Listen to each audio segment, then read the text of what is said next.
Hello, everybody. Welcome to the formal presentation for Group 2, Scenario 6 of BIS 340, the Language of Organizations.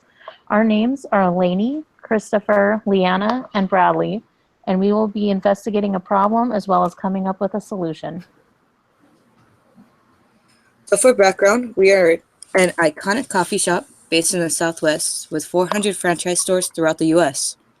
Our company caters to a very wide range of consumers by offering a mixed variety of beverages, both caffeinated and non-caffeinated drinks like a cafe latte and a hot chocolate. We handle things such as marketing to those who wish to franchise with us, communication between the franchises to corporate, and business and advertising for the company. Our main goal is to spread happiness one coffee at a time. This includes making lasting connections with our suppliers and within our communities. Our problem is that there are two franchises within a quarter mile of each other having a disagreement regarding pricing on a particular beverage. One of the franchise locations would like to raise the price of one of their most commonly requested coffees to boost profits. The nearest franchise location has opted to keep prices for that item the same at a lower price. This has caused the initial franchise to lose business because the customers are following the lowest prices.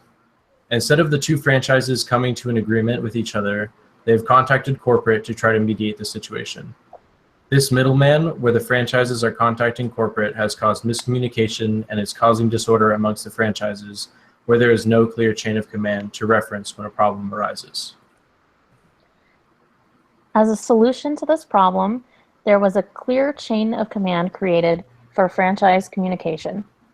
In order for the corporate employees to focus on more broad issues than a dispute in prices between two franchise locations, the corporation decides that action must be taken in order to promote better communication between all franchise locations within the same district.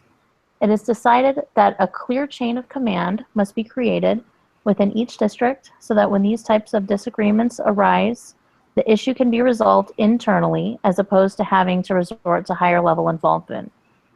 This will help create more harmony amongst the franchises within each district and reduce friction as much as possible.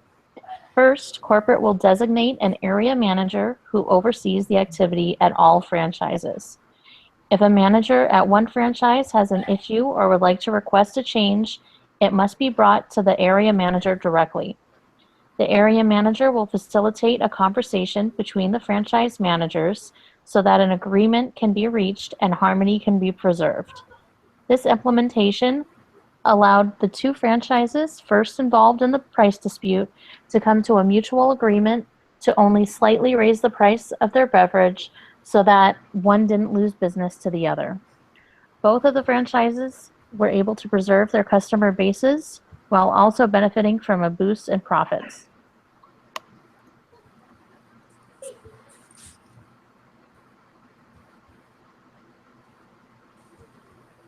In conclusion, the implementation of this new level of organization and hierarchy resulted in a benefit for both franchise locations involved in the dispute, as well as the entire district as a whole. The corporate office to the positive outcome of this issue, all of the franchise locations across the U.S. will utilize the same method of communication. This will result in happier and more profitable franchises, not just in one state, but throughout the entire company. The goal is to keep the communication spreading throughout the company like wildfire and not allow it to fizzle out.